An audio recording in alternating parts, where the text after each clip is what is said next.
ವಯಸ್ಸಾದ ಮೇಲೆ ತಂದೆ ತಾಯಿಗೆ ಆಸರೆಯಾಗಬೇಕಾದ ಮಗನೇ ವಯಸ್ಸಾದ ತಾಯಿಯನ್ನು ಮನೆಯಿಂದ ಹೊರಹಾಕಿದ ಮಗನಿಗೆ ಬುದ್ಧಿ ಕಲಿಸಿದ ತಾಯಿ. ಆಕೆ 15 ದಿನದಿಂದ ಹರೆದ ಬಟ್ಟೆಯ ಮೇಲೆ ಮಲಗುತ್ತಿದ್ಲು. ಇವತ್ತಿಗೆ ಸುಮಾರು 15 ದಿನಗಳು ಕಳೆದಿತ್ತು. ದೇವಸ್ಥಾನಕ್ಕೆ ಬರುವವರೆಲ್ಲ ಆಕೆಗೆ ಪ್ರಸಾದವನ್ನು ಕೊಟ್ಟು ಹೋಗುತ್ತಿದ್ರು. ಇನ್ನು ಕೆಲವರು ದಾರಿಯಲ್ಲಿ ಹೋಗುತ್ತಿರುವ ಯಾರಾದರೂ ಅವಳ ಮೇಲೆ ಕರುಣೆ ತೋರಿಸಿ ಸ್ವಲ್ಪ ಊಟವನ್ನ ತಂದು ಕೊಡ್ತಿದ್ರು. ಈ ರೀತಿಯಾಗಿ ಆಕೆಯ ಹೊಟ್ಟೆ ತುಂಬುತ್ತಿತ್ತು. ದೇವಸ್ಥಾನದ ಬಳಿ ಇದ್ದ ಆ ಮರದ ಕೆಳಗೆ ವಯಸ್ಸಾದ ಓರ್ವ ತಾಯಿಯ ಆ ನೋಟದಿಂದ ಗೊತ್ತಾಗುತ್ತಿತ್ತು ಆಕೆ ಒಂದು ಒಳ್ಳೆಯ ಕುಟುಂಬದಿಂದ ಬಂದವಳು ಎಂದು. ಆ ಹೆಣ್ಣಿನ ಮುಖದ ಹೊಳಪು ಹೇಳುತ್ತಿತ್ತು ಆಕೆ ಭಿಕ್ಷುಕಿಯಲ್ಲ ಎಂದು. ಆದರೆ ಆಕೆ ಹಾಕಿಕೊಂಡಿದ್ದ ಹರಿದ ಕೊಳಕು ಬಟ್ಟೆ ಆ ಹೆಣ್ಣಿನ ಮನಸ್ಸಿನ ನೋವನ್ನ ವಿವರಿಸುತ್ತಿತ್ತು.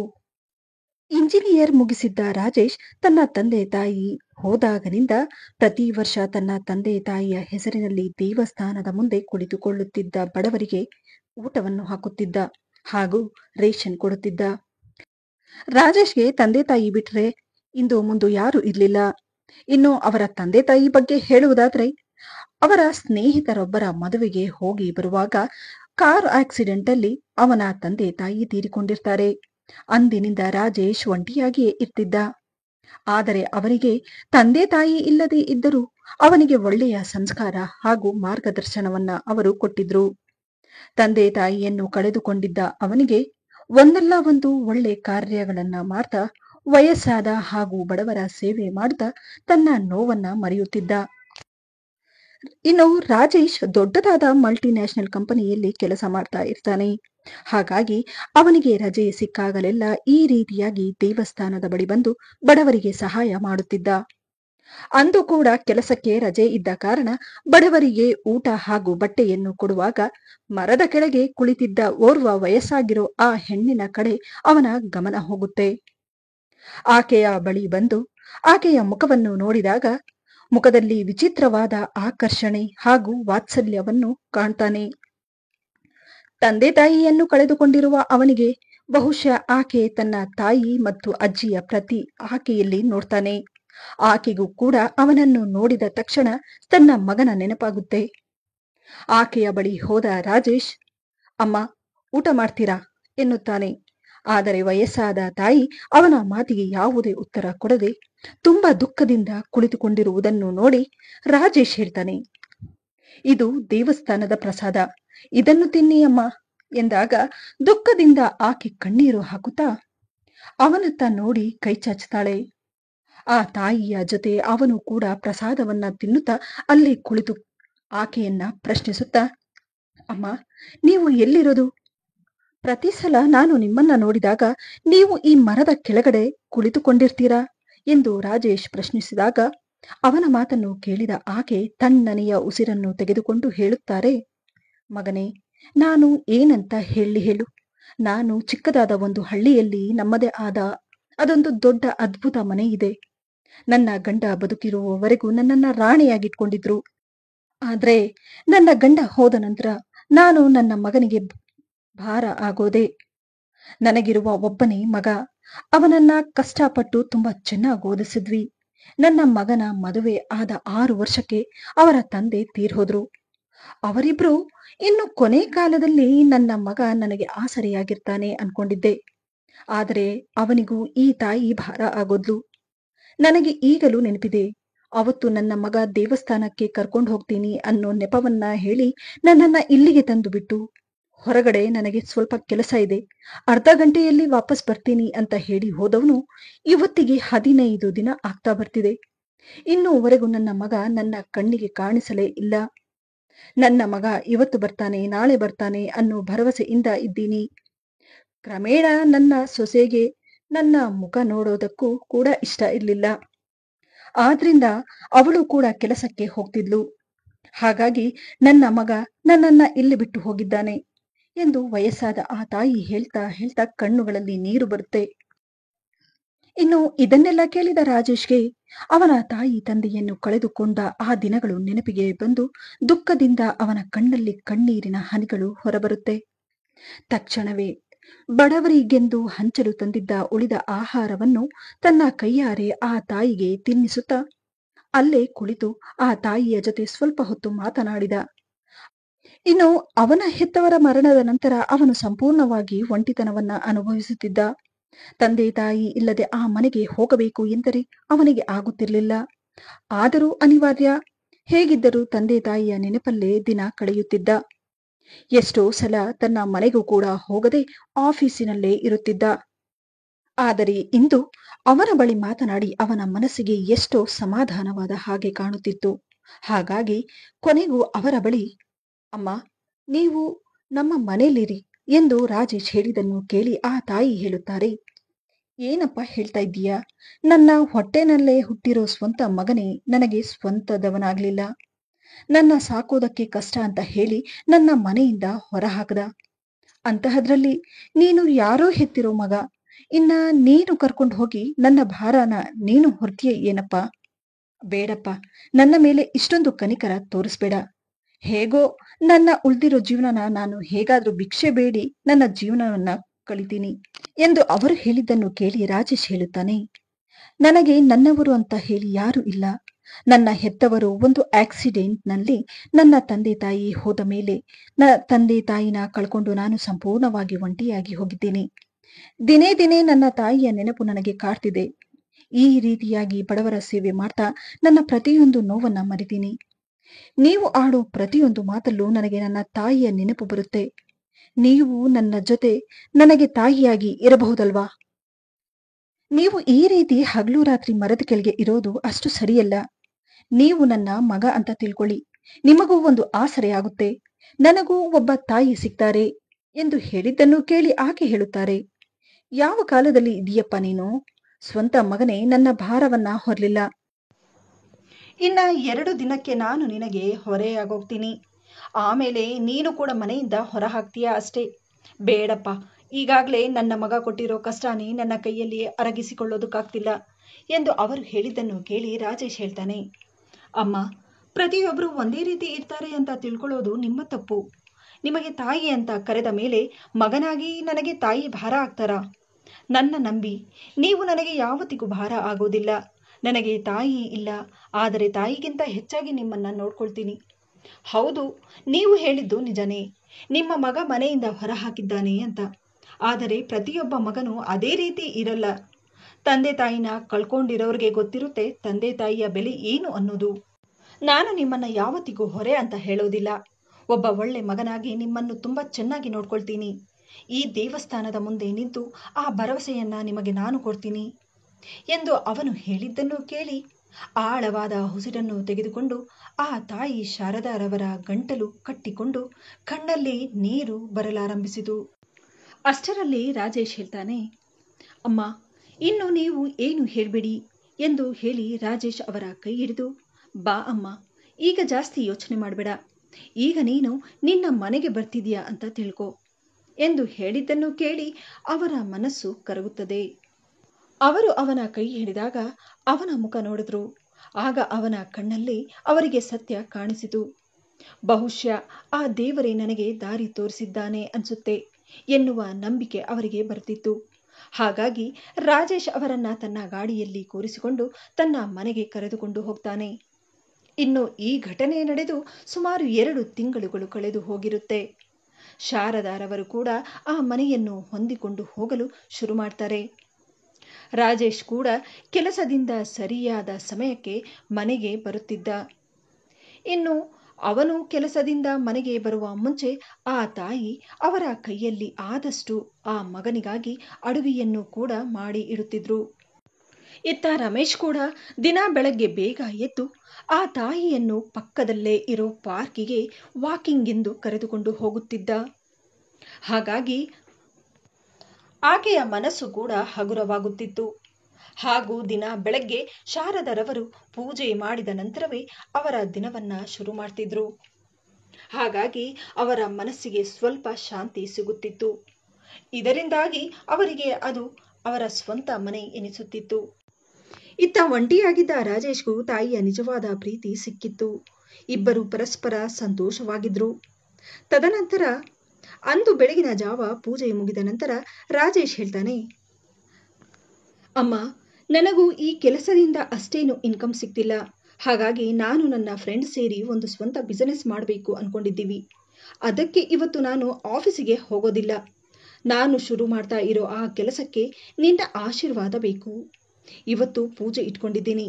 ನೀನೇ ಬಂದು ಪೂಜೆ ಮಾಡಬೇಕು ಎಂದು ರಾಜೇಶ್ ಹೇಳಿದ್ದನ್ನು ಕೇಳಿ ರಾಜೇಶ್ ತಾಯಿಯಾದ ಶಾರದರವರು ಸಂತೋಷ ಪಡುತ್ತಾ, ತುಂಬಾ ಒಳ್ಳೆ ಕೆಲಸ ಮಾಡ್ತಿದ್ದೀಯಪ್ಪ. ನನ್ನ ಆಶೀರ್ವಾದ ಸದಾ ನಿನ್ನ ಮೇಲೆ ಇರುತ್ತೆ. ನೀನು ಮಾಡ್ತಾ ಇರೋ ಈ ಚಿಕ್ಕ ಕೆಲಸ ಇನ್ನು ದೊಡ್ಡದಾಗಿ ಬೆಳಿಲಿ. ಆ ದೇವರ ದಯೆಯಿಂದ ಎಲ್ಲ ಒಳ್ಳೇದಾಗುತ್ತೆ. ಒಳ್ಳೇದಾಗ್ಲಪ್ಪ ಎಂದು ಸಂತೋಷದಿಂದ ಆಶೀರ್ವಾದ ಮಾಡ್ತಾರೆ. ಇದನ್ನು ಕೇಳಿ ರಾಜೇಶ್ ಕಣ್ಣಲ್ಲಿ ಹೊಸ ಭರವಸೆಯ ಕಿರಣ ಮೂಡತೊಡಗಿತು.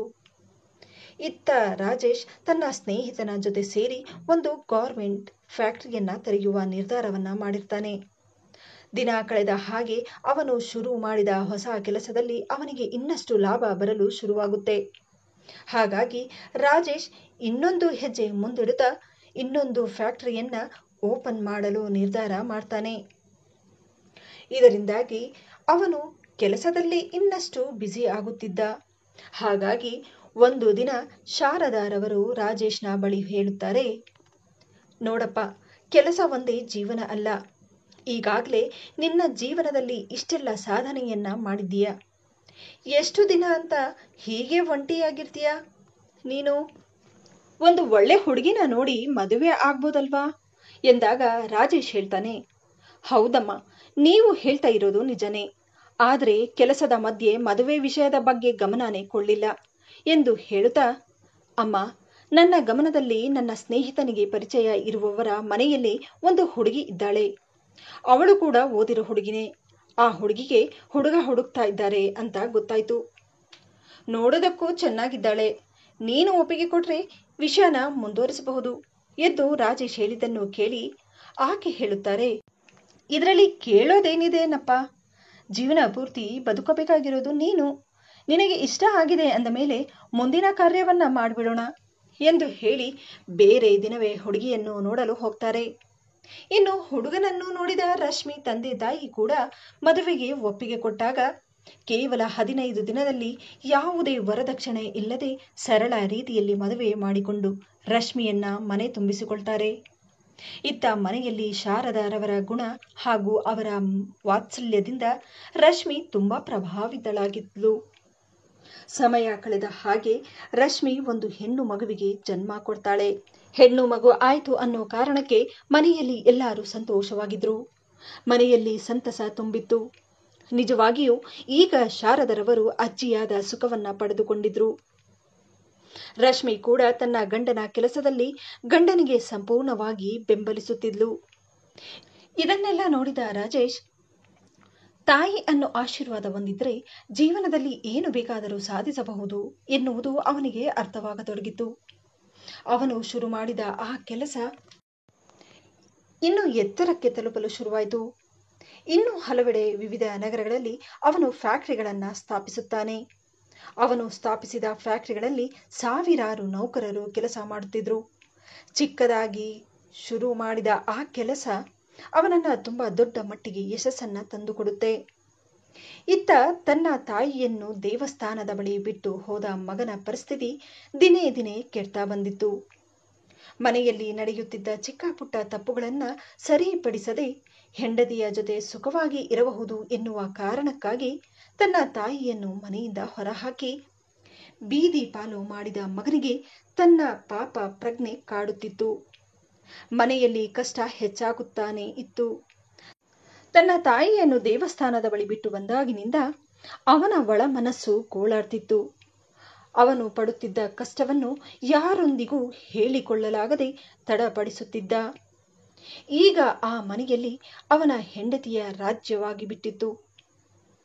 ಮನೆಯಲ್ಲಿ ಖರ್ಚು ಇನ್ನೂ ಹೆಚ್ಚಾಗುತ್ತಾನೆ ಇತ್ತು. ದುಡಿದ ದುಡ್ಡು ನಿಲ್ಲುತ್ತಿರಲಿಲ್ಲ. ಮನೆಯಲ್ಲಿ ಏನಾದರೂ ಒಂದು ತೊಂದರೆ ಬರುತ್ತಲೇ ಇರ್ತಿತ್ತು. ಕೆಲಸ ಕೂಡ ಕಳೆದುಕೊಳ್ಳುತ್ತಾನೆ. ಹೀಗೆ ತುಂಬಾನೇ ಕಷ್ಟದ ದಿನಗಳನ್ನ ನೋಡ್ತಾನೆ ಬರ್ತಾನೆ. ಈಗ ಅವರಿಬ್ಬರು ಅಕ್ಕಿಯಿಂದ ಹಿಡಿದು ಬೇಳೆಯವರೆಗೂ ಒಂದೊಂದರ ಬೆಲೆಯು ಅವರಿಗೆ ಅರ್ಥವಾಗತೊಡಗಿತ್ತು. ಮನೆಯ ಖರ್ಚಿಗೂ ಸಹ ಅಲೆದಾಡುವ ಪರಿಸ್ಥಿತಿ ಬಂದು ಬಿಟ್ಟಿತ್ತು. ಅವನು ಪಡುತ್ತಿದ್ದ ಕಷ್ಟವನ್ನು ನೋಡಿದ ಅವನ ಸ್ನೇಹಿತನೊಬ್ಬ ದೊಡ್ಡ ಕಂಪನಿಯಲ್ಲಿ ಕೆಲಸ ಮಾಡುತ್ತಿದ್ದ. ಶಿಫಾರಸಿನ ಮೇರೆಗೆ ಸಂಜಯ್ ಅವನ ಕಂಪನಿಯಲ್ಲಿ ಕೆಲಸ ಕೊಡಿಸ್ತಾನೆ. ಆದರೂ ಅವನಿಗೆ ಕಷ್ಟಗಳು ಮಾತ್ರ ಕಡಿಮೆಯಾಗೋದಿಲ್ಲ. ಹೇಗೋ ಸ್ವಲ್ಪ ಮಟ್ಟಿಗೆ ಜೀವನ ಸಾಗಿಸುತ್ತಾ ಬರ್ತಾ ಇದ್ದ. ಇತ್ತ ರಾಜೇಶ್ ಕಂಪನಿಯಲ್ಲಿ ವಾರ್ಷಿಕ ಹಬ್ಬ ಆಚರಿಸುತ್ತಿರುವುದರಿಂದ ಎಲ್ಲ ಉದ್ಯೋಗಿಗಳಿಗೆ ಅವರ ಸಾಮರ್ಥ್ಯದ ಪ್ರಕಾರ ಪ್ರಶಸ್ತಿಗಳನ್ನು ವಿತರಿಸಲಾಗಿತ್ತು. ರಾಜೇಶ್ನ ಶ್ರಮ ಹಾಗೂ ಅರ್ಹತೆಯ ಆಧಾರದ ಮೇಲೆ ಅವನಿಗೂ ಪ್ರಶಸ್ತಿಯನ್ನ ಕೊಡಲು ನಿರ್ಧಾರ ಮಾಡಿರ್ತಾರೆ. ಹಾಗಾಗಿ ಅಂದು ತನ್ನ ಹೆಂಡತಿ, ಮಕ್ಕಳು ಹಾಗೂ ತಾಯಿಯ ಜೊತೆ ಕಾರ್ಯಕ್ರಮಕ್ಕೆ ಹೋಗಿ ಬರುವಾಗ ದಾರಿಯಲ್ಲಿ ಎದುರಿನಿಂದ ಬರುತ್ತಿದ್ದ ಒಂದು ಟೆಂಪೋ ಚಲಿಸುತ್ತಿದ್ದ ಒಂದು ಸ್ಕೂಟರ್ಗೆ ಡಿಕ್ಕಿ ಹೊಡೆದು ಗಾಡಿಯಲ್ಲಿದ್ದವರಿಗೆ ತುಂಬಾ ತೀವ್ರವಾಗಿ ಗಾಯವಾಗಿರೋದನ್ನ ಕಾರ್ಯಕ್ರಮವನ್ನು ಮುಗಿಸಿಕೊಂಡು ಮನೆಗೆ ಹೋಗುತ್ತಿದ್ದ ತಾಯಿಯ ಕಣ್ಣಿಗೆ ಬಿದ್ದ ತಕ್ಷಣ ಅವರಿಗೆ ಗಾಬರಿಯಾಗುತ್ತೆ. ತಕ್ಷಣವೇ ಹೋಗುತ್ತಿದ್ದ ಕಾರನ್ನು ನಿಲ್ಲಿಸಿ ನೋಡಿದಾಗ ಆಕ್ಸಿಡೆಂಟ್ ಆಗಿದ್ದು ಸ್ವಂತ ಮಗ ಹಾಗೂ ಸೊಸೆಯಾಗಿರ್ತಾಳೆ. ಮಗನ ಸ್ಥಿತಿ ತುಂಬಾ ಚಿಂತಾಜನಕವಾಗಿರುತ್ತೆ. ಕೈಯ ಮೂಳೆ ಮುರಿದು ಅವನ ಹೆಂಡತಿ ತುಂಬಾ ತೀವ್ರವಾಗಿ ಗಾಯಗೊಂಡಿರ್ತಾಳೆ. ಇಬ್ಬರಿಗೂ ಎದ್ದು ನಿಲ್ಲುವುದಕ್ಕೂ ಕೂಡ ಆಗುತ್ತಿರಲಿಲ್ಲ. ಇದನ್ನು ನೋಡಿದ ಅವನ ತಾಯಿಗೆ ಒಂದು ಕ್ಷಣಕ್ಕೆ ಗಾಬರಿಯಾಗಿ ಬಿಡುತ್ತೆ. ಜೊತೆಯಲ್ಲಿದ್ದ ರಾಜೇಶ್ಗೆ, ನೋಡಪ್ಪ, ಮೊದಲು ಇವರನ್ನ ಆಸ್ಪತ್ರೆಗೆ ಕರ್ಕೊಂಡು ನಡಿ, ಯಾಕೆ ಏನು ಅಂತ ಏನು ಕೇಳಬೇಡ ಎಂದು ಆಕೆ ಹೇಳಿದ ತಕ್ಷಣ ಅವರ ಮಾತಿಗೆ ರಾಜೇಶ್ ಕೂಡ ಏನು ಹೇಳದೆ ತಕ್ಷಣವೇ ಅವರಿಬ್ಬರಿಗೂ ಆಂಬ್ಯುಲೆನ್ಸ್ನ ಮೂಲಕ ಅವರಿಬ್ಬರನ್ನ ಆಸ್ಪತ್ರೆಗೆ ಕರೆದುಕೊಂಡು ಹೋಗಿ ಚಿಕಿತ್ಸೆಯನ್ನ ಕೊಡಿಸ್ತಾನೆ. ಇತ್ತ ಆಸ್ಪತ್ರೆಯಲ್ಲಿ ತಾಯಿ ಕಣ್ಣೀರು ಹಾಕುತ್ತಿರುವುದನ್ನು ರಾಜೇಶ್ ನೋಡಿ ತುಂಬಾ ಕಾತುರದಿಂದ ತಾಯಿಯನ್ನ ಪ್ರಶ್ನಿಸಿದಾಗ ಅದಕ್ಕೆ ಆಕೆ ಎಲ್ಲ ಕಥೆಯನ್ನು ಹೇಳುತ್ತಾ, ಅವನು ಬೇರೆ ಯಾರು ಅಲ್ಲ, ತಾಯಿ ಅಂದ್ರೆ ಹೊರೆ ಅಂತ ತಿಳ್ಕೊಂಡು ಮನೆಯಿಂದ ಹೊರ ಹಾಕಿದ ನಾನ್ ಹೆತ್ತ ಮಗ. ಆದ್ರೆ ಇವತ್ತು ಅವನು ಇರುವ ಪರಿಸ್ಥಿತಿಯನ್ನ ನೋಡಿ ನನ್ನ ಕರಳು ಕಿವುಸ್ತಿದೆ ಎಂದು ಆಕೆ ಕಣ್ಣೀರು ಹಾಕುತ್ತಾ ಹೇಳಿದ್ದನ್ನು ನೋಡಿ ರಾಜೇಶ್ ಹೇಳುತ್ತಾನೆ, ಅಮ್ಮ, ಎಷ್ಟು ದೊಡ್ಡ ಮನಸ್ಸು ನಿಂದು. ಅದಕ್ಕೆ ಹೇಳೋದು ತಾಯಿ ಪ್ರೀತಿಗೆ ಸರಿಸಾಟಿ ಯಾರೂ ಇಲ್ಲ ಅಂತ ಹೇಳಿ. ನಿನ್ನ ಮೇಲೆ ಮಗ ಇಷ್ಟೆಲ್ಲ ಮಾಡಿದ್ರು ನಿನ್ನ ಮನಸ್ಸಲ್ಲಿ ಮಗನಿಗೋಸ್ಕರ ಇರೋ ಪ್ರೀತಿ ವಾತ್ಸಲ್ಯ ಒಂದಿಷ್ಟು ಕಮ್ಮಿ ಆಗ್ಲಿಲ್ಲ ಅಮ್ಮ. ಆದ್ರೆ ಒಂದು ಮಾತು ಹೇಳ್ತೀನಿ ಕೇಳು. ಇದನ್ನೇ ಹೇಳೋದು ಕರ್ಮಫಲ ಅಂತ ಹೇಳಿ, ಮಾಡಿದ್ದನ್ನ ಅನುಭವಿಸಲೇಬೇಕು ಎಂದು ಹೇಳಿ ಸುಮ್ಮನಾಗ್ತಾನೆ. ಆದರೆ ತಾಯಿಯ ಹೃದಯ ಕೇಳಬೇಕಲ್ವಾ? ಅವರ ಮಗ ಹಾಗೂ ಸೊಸೆ ಬೆಡ್ ಮೇಲೆ ಅಸಹಾಯಕರಾಗಿ ಮಲಗಿರುವುದನ್ನ ನೋಡಿ ಆಕೆ ರಾಜೇಶ್ನ ಬಳಿ ಹೇಳ್ತಾರೆ, ನೋಡಪ್ಪ, ಅವರಿಗೆ ವಾಸಿಯಾಗುವವರೆಗೂ ಮಗ ಸೊಸೆ ಜೊತೆ ಸ್ವಲ್ಪ ಸಮಯ ಕಳಿತೀನಿ. ಅಮ್ಮ, ನಿನಗೆ ಏನು ಸರಿ ಅನಿಸುತ್ತೋ ಅದನ್ನೇ ಮಾಡು. ನಿನ್ನ ಕರ್ಕೊಂಡು ಹೋಗೋದಕ್ಕೆ ಮತ್ತೆ ನಾನು ಬರ್ತೀನಿ ಎಂದು ಹೇಳಿ ಅವರ ಕೈಗೆ ಸ್ವಲ್ಪ ದುಡ್ಡನ್ನ ಕೊಟ್ಟು, ಅಮ್ಮ, ಇನ್ನೂ ಏನಾದರೂ ದುಡ್ಡಿನ ಅವಶ್ಯಕತೆ ಇದ್ರೆ ನನಗೆ ತಿಳಿಸು ಎಂದು ಹೇಳಿ ಅಲ್ಲಿಂದ ಹೊರಟು ಹೋಗ್ತಾನೆ. ಹಗಲು ರಾತ್ರಿ ಅನ್ನದೇ ತನ್ನ ಮಗ ಮತ್ತು ಸೊಸೆಯ ಬೇಕು ಬೀಡಗಳನ್ನೆಲ್ಲ ನೋಡಿಕೊಂಡು, ಜೊತೆಗೆ ಮಗನ ಮಕ್ಕಳನ್ನ ಕೂಡ ನೋಡಿಕೊಂಡು ಇಬ್ಬರ ಆರೋಗ್ಯ ಸುಧಾರಿಸುವವರೆಗೂ ಅಲ್ಲೇ ಇರ್ತಾರೆ. ಇತ್ತ ರಾಜೇಶ್ ಕೂಡ ಅವರ ತಾಯಿಯ ಪ್ರತಿ ಹೆಜ್ಜೆಯಲ್ಲೂ ಸಂಪೂರ್ಣವಾಗಿ ಸಹಾಯ ಮಾಡುತ್ತಿದ್ದ. ಒಂದು ಕಡೆ ಮಗನ ಆರೋಗ್ಯವು ಸರಿ ಹೋಗ್ತಾ ಬಂದಿತ್ತು. ಹಾಗಾಗಿ ಅವನ ತಾಯಿ ಕೂಡ ಅಲ್ಲಿಂದ ಹೊರಡಲು ನಿಂತಿದ್ರು. ಆದರೆ ಆಕೆಯ ಮಗ ಕಣ್ಣೀರು ಹಾಕುತ್ತಾ ತನ್ನ ತಾಯಿಯ ಬಳಿ ಕ್ಷಮೆ ಕೇಳುತ್ತಾ, ಅಮ್ಮ, ನನ್ನ ಕ್ಷಮಿಸು. ನಾನು ನಿನ್ನ ಮನೆಯಿಂದ ಹೊರಗೆ ಹಾಕಿ ತುಂಬಾ ದೊಡ್ಡ ತಪ್ಪು ಮಾಡಿದೆ. ತಪ್ಪಿಗೆ ಆ ದೇವರು ಇವತ್ತು ನನಗೆ ಸರಿಯಾದ ಶಿಕ್ಷೆ ಕೊಟ್ಟಿದ್ದಾನೆ. ಆದ್ರೂ ಇದನ್ನೆಲ್ಲ ನೀನು ಮನಸ್ಸಲ್ಲಿ ಇಟ್ಕೊಳ್ಳದೆ ನನಗೋಸ್ಕರ ಹಗಲು ರಾತ್ರಿ ಅನ್ನದೆ ಇಷ್ಟೆಲ್ಲ ಮಾಡಿದ್ದೀಯಾ ಎಂದು ಹೇಳಿ ಮಗ ಹಾಗೂ ಸೊಸೆ ಇಬ್ಬರು ತಾಯಿಯ ಬಳಿ, ಅಮ್ಮ, ನನ್ನ ಕ್ಷಮಿಸು, ನನ್ನನ್ನು ಬಿಟ್ಟು ಹೋಗ್ಬೇಡ ಎಂದು ಮಗ ಹೇಳಿದ್ದನ್ನು ಕೇಳಿ ತಾಯಿ ಹೇಳ್ತಾರೆ, ಈ ಬುದ್ಧಿ ಮೊದಲೇ ಇದ್ದಿದ್ರೆ ಇಷ್ಟೆಲ್ಲ ಆಗ್ತಾನೆ ಇರಲಿಲ್ಲ. ತಾಯಿ ಅಂದ್ರೆ ಕಸಕ್ಕಿಂತ ಕಡೆ ಅನ್ಕೊಂಡಿದ್ದ ನಿನಗೆ ನಿನ್ನ ತಪ್ಪಿನ ಅರಿವಾಗಿದೆ. ಆದರೆ ಈಗ ಪಶ್ಚಾತ್ತಾಪ ಪಡೋದ್ರಿಂದ ಏನು ಪ್ರಯೋಜನ? ಅವತ್ತು ನನ್ನ ಮಗ ರಾಜೇಶ್ ಇಲ್ಲದೆ ಇದ್ದಿದ್ರೆ ಇಷ್ಟೊತ್ತಿಗೆ ನಾನು ಭೂಮಿ ಮೇಲೇನೆ ಇರ್ತಾ ಇರಲಿಲ್ಲ. ನನಗೂ ನನ್ನ ಮಗ ರಾಜೇಶ್ ಹಾಗೂ ಸೊಸೆ ಇದ್ದಾರೆ. ನಾನಂದ್ರೆ ಪ್ರಾಣನೇ ಬಿಡ್ತಾರೆ. ಆ ದೇವರ ದಯೆಯಿಂದ ನಿಮ್ಮಿಬ್ಬರಿಗೂ ಒಳ್ಳೇದಾಗ್ಲಿ. ನೋಡು, ನಿನಗೂ ಮಕ್ಕಳಿದ್ದಾರೆ, ಅವರಿಗೆ ಒಳ್ಳೆಯ ಸಂಸ್ಕಾರವನ್ನು ಕಲಿಸು. ಸರಿ, ಈಗ ನನ್ನ ಮಗ ಹೊರಗಡೆ ಬಂದು ಕಾಯ್ತಿದ್ದಾನೆ, ನಾನು ಹೊರಡ್ತೀನಿ ಎಂದು ಹೇಳಿ ಅವರ ಬ್ಯಾಗನ್ನು ಎತ್ತಿಕೊಂಡು ಅಲ್ಲಿಂದ ಹೊರಟು ಹೋಗ್ತಾರೆ. ಇಲ್ಲಿ ಅರ್ಥ ಮಾಡಿಕೊಳ್ಳಬೇಕಾದ ವಿಷಯವೇನೆಂದರೆ, ಒಂದು ಹೆಣ್ಣು ತಾಯಿಯಾದ ನಂತರ ತನಗೇನನ್ನೂ ಬಯಸದೆ ತನ್ನ ಮಕ್ಕಳ ಸುಖದಲ್ಲೇ ತನ್ನ ಸಂತೋಷವನ್ನು ಹುಡುಕುತ್ತಾ ತನ್ನ ಇಡೀ ಜೀವನವನ್ನು ಕಳೆದು ಬಿಡ್ತಾಳೆ. ತಾಯಿ ಇಲ್ಲದೆ ತವರಿಲ್ಲ, ತಾಯಿ ಇಲ್ಲದೆ ಜೀವನವಿಲ್ಲ. ತಾಯಿ ಎಂದರೆ ಬರೀ ಪದವಲ್ಲ, ಪದೇ ಪದೇ ಸಿಗುವ ವಸ್ತು ಕೂಡ ಅಲ್ಲ. ತಾಯಿಗೆ ಬೆಲೆ ಕಟ್ಟಲು ಸಾಧ್ಯವೇ ಇಲ್ಲ, ಹುಡುಕಿದರೂ ಸಿಗುವುದಿಲ್ಲ.